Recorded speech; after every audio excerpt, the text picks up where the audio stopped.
সংস্কার রেখে যাওয়াটাই সম্ভবত আমাদের প্রত্যেকেরই কর্তব্য হয়ে দাঁড়ায়। আজকের আমার এই প্রদর্শনীর নাম হচ্ছে রিজয়েস অফ সাইলেন্স। আমার ওই যে গুরু, উনি কথা বলতে পারেন না, ওনার কাছে প্রথম আমরা গ্রাফিক্সের হাতে করি নিয়েছি, ভেবেছিলাম খুব শক্ত হবে। তো উনি শেখাচ্ছেন ব্ল্যাক আর হোয়াইটের ডিস্ট্রিবিউশন, প্রথম আমরা শিখছি। উনি বলতেন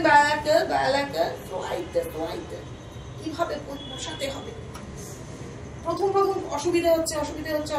এবার করতে করতে একটা সময় দেখলাম খুব সহজে বুঝতে পারছি কি একটা যে তার বেঁধে গেছে গুরুর সাথে, পারছি।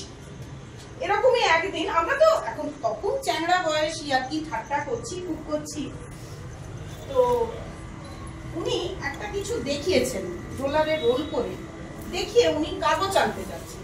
উনি কাগজ আনতে চলে গেছেন, এটা রোলারটা না পড়ে গেছে। আমরা সবাই দৌড়েছি, রোলার পড়ে গেছে, ধপ করে একটা আওয়াজ হচ্ছে, শান্তনুদা চলে গেল। আমার এক বন্ধু, মানে ক্লাসমেট, সে বললো, শান্তনুদার পৃথিবীটা কি নিস্তব্ধ না? ভীষণ স্ট্রাইক করেছিল সেই দিন। তখন আমরা ফার্স্ট ইয়ারের জাস্ট প্রথম।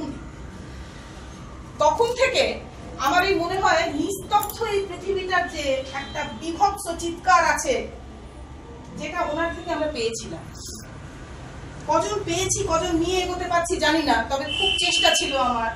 সম্ভবত আজকে আমি হয়তো জানি না সেই জায়গাটায় তো পৌঁছে দেবো, সেখানে পৌঁছে গেলে তো শেষ হয়ে গেল, কিন্তু যতটা কাজ করতে পেরেছি, যতটুকু এগোতে পেরেছি, আজকে ওনাকে একবার দেখানোটা খুব দরকার।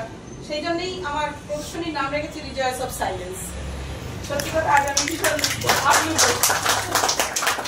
আর আরেকটা জিনিস, সেই একটা ওই যে বললাম দাদার সম্পর্কে, যে ওই একটা স্ট্রিং, আজকে আমি গুরুকে যদি সেটুকু আনন্দ দিতে পারি যে হ্যাঁ একটা স্ট্রিং অন্তত টানতে পেরেছি, তাহলে আমি খুব আপ্লুত হব। এই আর কি।